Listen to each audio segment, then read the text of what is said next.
initially a steel structure that's covered in wire mesh. The mesh is then covered with a layer of colored concrete that can carve to look like natural rock formations.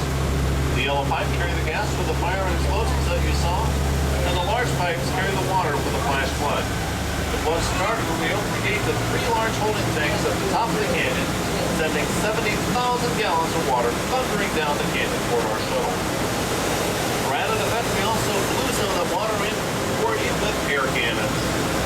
These air cannons are so strong that if you took one to New York City and put a basketball in it, sounds like a weird thing to do to me, but if you did it, you would shoot that basketball up and over the top of the Empire State Building.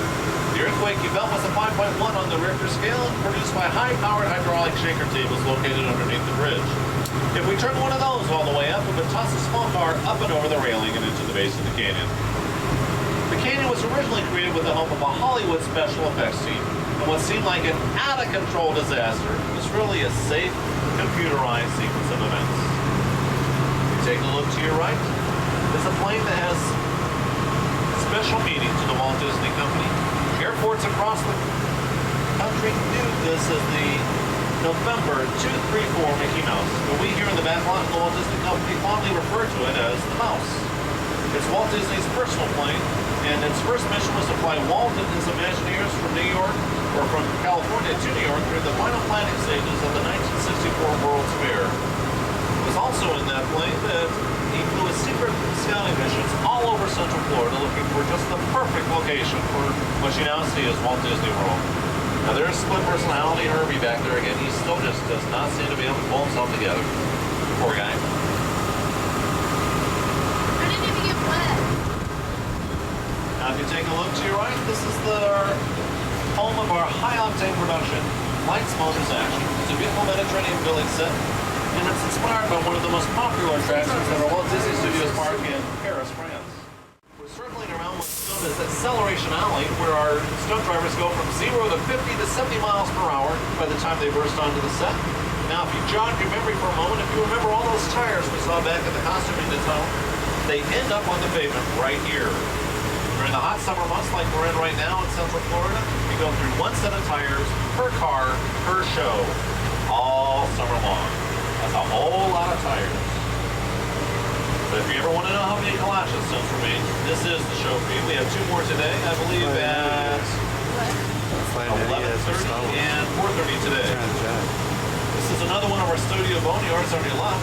The Acme Waste Disposal truck was used in 101 Dalmatians, the live-action version with Glenn Close. The pod-like spaceship was from the Flight of the Navigator. The sand skip and snow speeders were from the original Star Wars trilogy movies.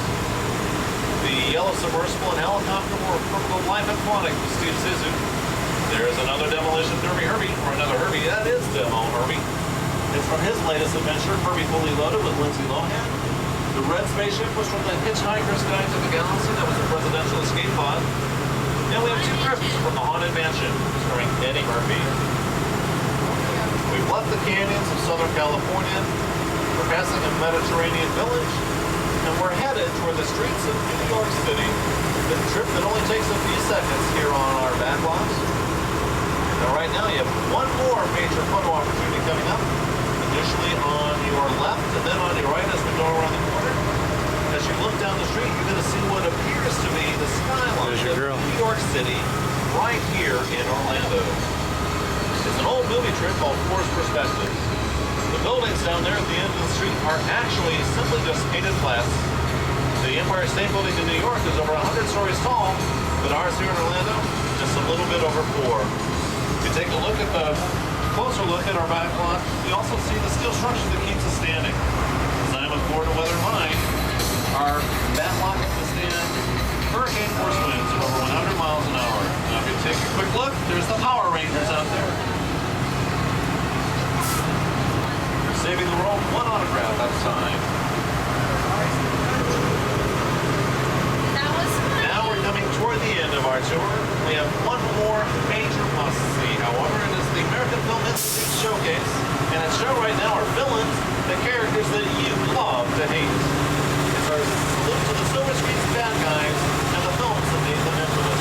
And it is a must-see because you must go through the exhibit to get out into the rest of the park.